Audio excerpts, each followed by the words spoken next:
principaux acteurs du système éducatif béninois se sont réunis ce 30 janvier 2024 à Boycon pour la validation du rapport de suivi sur la mise en œuvre des politiques éducatives sur les questions de qualité de l'éducation et de l'équité genre. Cet atelier s'inscrit dans le contexte de la mise en œuvre du projet de renforcement des OSC pour la redevabilité des politiques éducatives et leur mise en œuvre pro-REPEM. Je voudrais vous inviter à une étude sérieuse de tout ce qui va se passer de ce rapport pour que, au finish, nous puissions faire des recommandations sérieuses pour la qualité de l'offre éducative. Et je sais que le projet a déjà mûri ses activités et il a conduit minutieusement ses activités pour que nous ayons ce que nous avons déjà dans le document à présenter tout à l'heure. Et je voudrais vous inviter à un travail de technicien pour qu'au finish, nous puissions dire que nous avons apporté un élément de plus au système éducatif béninois. Pour arriver au bout de ce travail de grande réflexion, ces acteurs se sont appuyés sur des travaux préalablement menés. Pour faire ce travail, il a fallu que nous reposions sur les observatoires communaux de l'éducation pour pouvoir collecter les données auprès des bénéficiaires. Mais parallèlement à ça, nous avons également utilisé les données de la revue documentaire pour quand même collecter tout ce qui est statistique, étant donné que c'est des données qui sont déjà validées et qui sont au niveau officiel acceptées.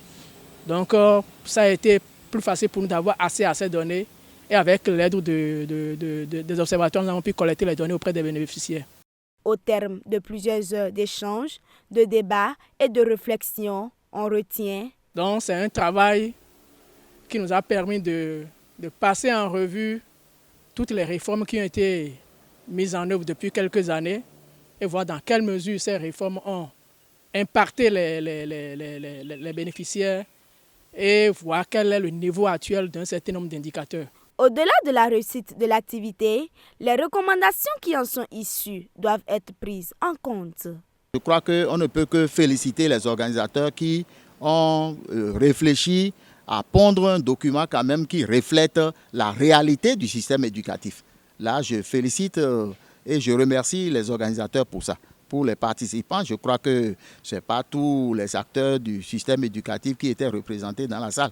Donc ça a été un échantillon et cet échantillon doit être un bras valide pour défendre ce document-là partout. Oui, le seul mot que j'ai à l'endroit des organisateurs, c'est de faire en sorte que le consultant prenne en compte nos observations, nos commentaires, nos contributions pour que le rapport soit finalisé dans un délai requis et partagé avec tous les participants. C'est le plus important et que ce rapport soit un outil de plaidoyer, un outil de référence pour les acteurs de l'éducation au Bénin. Il faut rappeler que ce projet est initié par le consortium des droits social Watch Benin avec l'appui technique et financier d'Oxfam Danemark, de Woodindad et de Education Out Loud. À chacun de faire sien cette lutte afin de défendre ce rapport partout au Bénin.